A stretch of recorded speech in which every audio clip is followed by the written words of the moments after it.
to the Southern Habitat Insights YouTube channel. I'm your host, Sorry Caps, and today I'm down at one of my properties in Abbeville, Alabama, setting up a deer stand and doing a little scouting before coming down here to hunt this fall.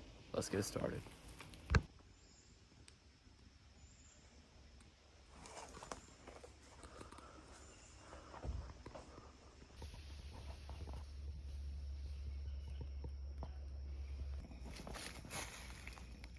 Fresh trail, good use, beat down, and a nice fresh rub within 50 yards of the stand.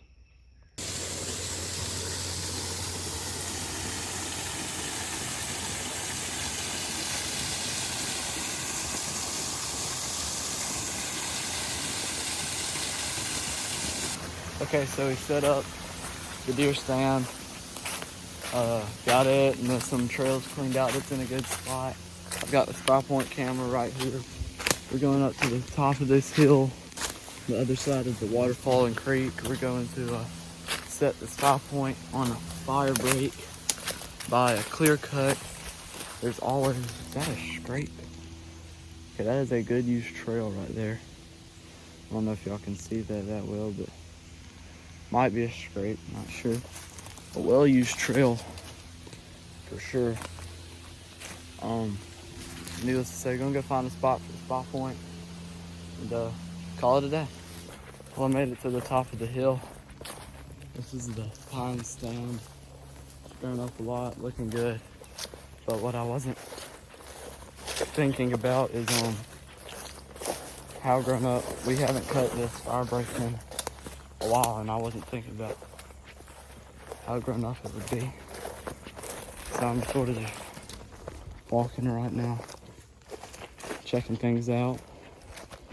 We might find a spot here soon, but just gonna walk the fire break. If we don't find a spot for the camera here, I'm gonna go put on that trail we saw, and it's just to get some pictures of, not really to hunt over that exact spot or whatever, but just to, I enjoy looking at pictures of deer on my property.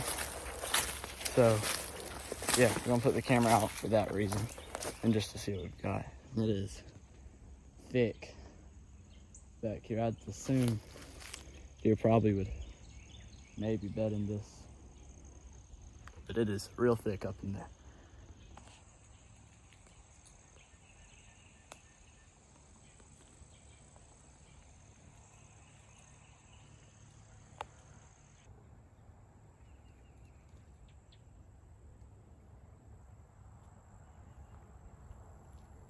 So this is one of our ag fields, really the only ag field here on the property. I'm not 100% sure. I'm pretty sure they're going peanuts right now though. I think I hear a deer run by there. Anyway, so I braved through the thick fire break, made it up here, and I'm just looking at all this deer sign. And I'm thinking I might put, if I can find a tree, might put the camera up somewhere right here just to see what's coming in and out of right here. And you know, if I come down here during late season, just to bring the old 308 and do a good little spot and stalk and just walk around this field. So I think we might put SPYPOINT on this water oak right here and have it looking out that way. Put it up high, move that limb, set it about right there, and just be looking out there and clear a little trail. Just, you know, just to see what deer are coming in and out of here and what times and all that. So I think we're gonna do that. I'm gonna set it up real quick, and yeah, so I'm gonna get to work. I don't know if y'all can hear that, but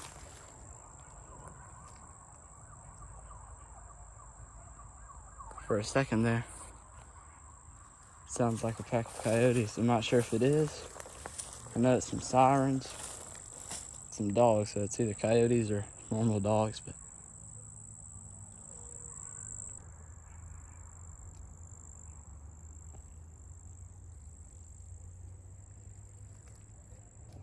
got the SPYPOINT set, looking out over the little bean field. we'll see how it goes. Hopefully it'll send me some pictures of some deer. Gonna head out. It's been a good day. Got a deer stand up, got a camera up. Season's 2 or 3 days out. I'm so excited. Can't wait for opening day. Thanks for watching Southern Habitat Insights. Look at this trail. It is beat down. Golly.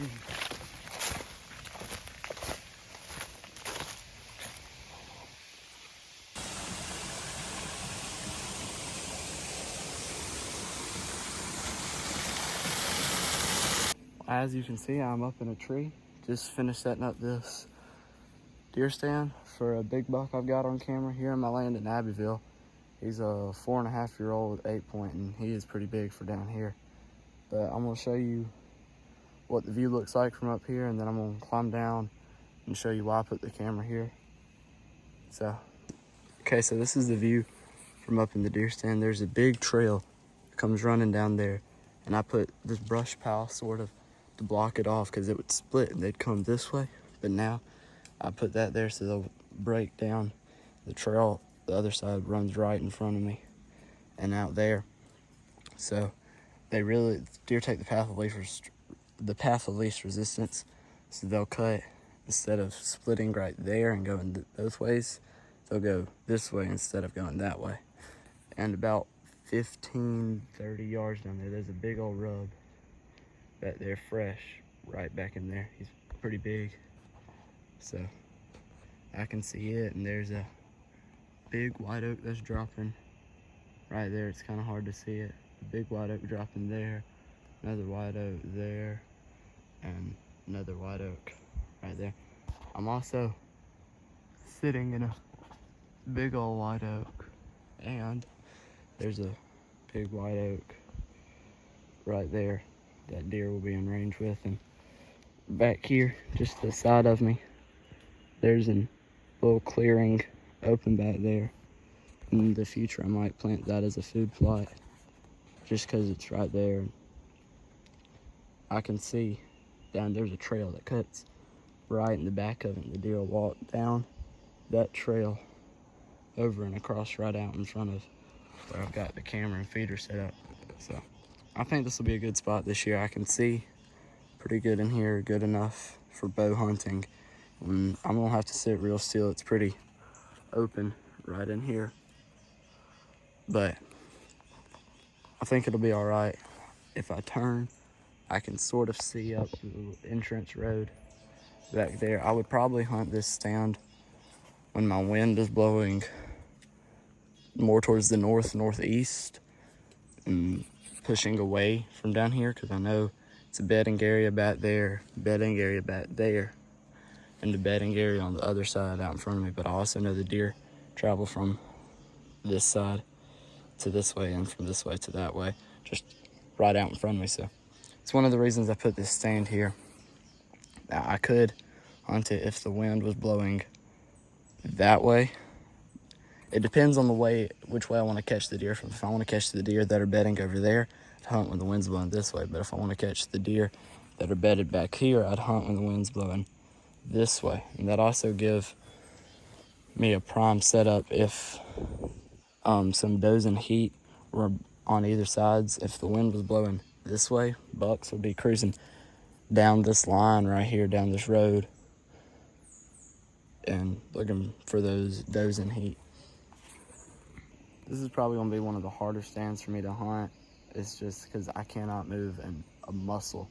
Like, if I had to film here, it would be one of the hardest things to do. I'd really only get to film the intro a little bit after that. Would not even get to film deer unless they were down there where I've got my camera set up, where it's about 75, 80 yards away from me. So I'd have a little bit of room to move a little then, but a lot of the time the deer will be back in there, and they'll see me long ways before I see them. There could also be deer behind me, so I'm just going to have to be cautious of my movements, because they could be up and down this road and I would never see them, but they'd be just right there. So it's really a bow hunter stand, because it's all like close contact. Unless they're down there, then it's a rifle stand. But probably gonna hunt here second day of November. I plan to hunt this stand, try to tag a doe, It's just gonna be a lot of a challenge, gonna be a lot of more traditional bow hunting because you gotta get close to the deer and you gotta be like, you know, real hunting. You can't move. So really excited for that. Can't wait for November 2nd. So that's where I've got the SPYPOINT camera set up right over there. Got a little salt block and I can see way back to there, so it's a good little shooting lane.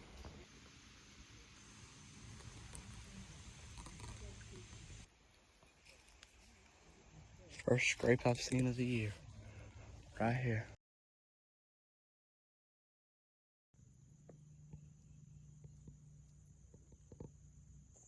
It's October 12th, and here in Alabama, we are 3 days away from opening day of bow season. I am super excited. Got everything ready on 2 of the 3 properties I'm hunting.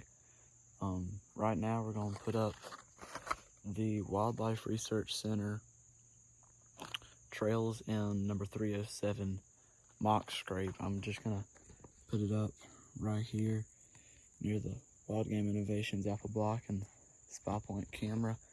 We're about 20 yards from the stands. We're going to get this set up real quick and slip out of here before deer start moving in around 4 this afternoon. And then Tuesday we'll come sit in the stand and hopefully it'll be a good hunt.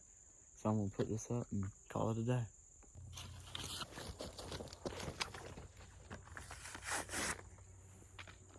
I'm going to take it apart.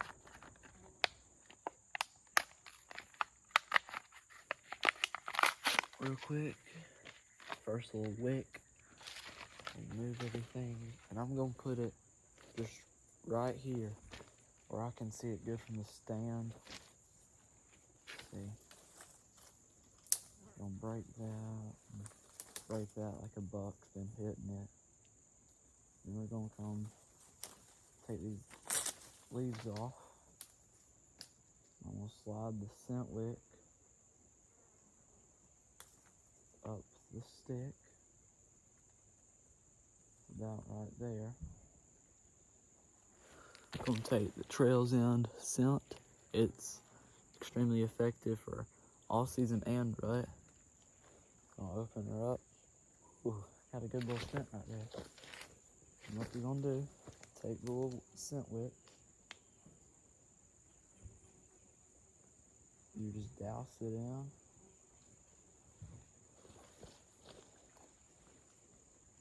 Tighten that up. Set it down, and what I'm gonna do.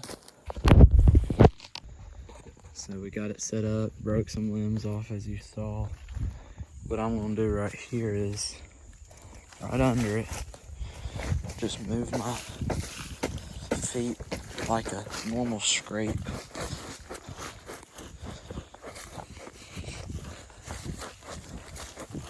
And after this, there's just one more step to the process. You really gotta dig it up to look like a scrape.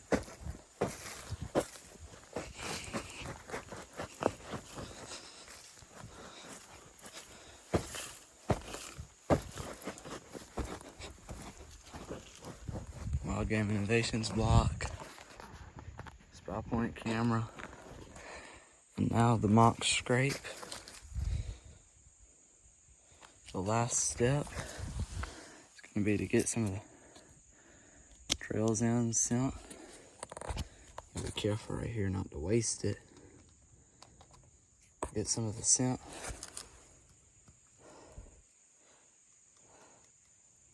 Just put a little in the ground right there.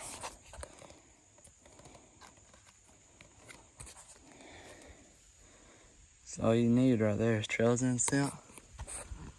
Your little scent wick. And you can make your own little scrape right there. It's perfectly within bow range. Hopefully we'll see some bucks on the SPYPOINT camera opening day.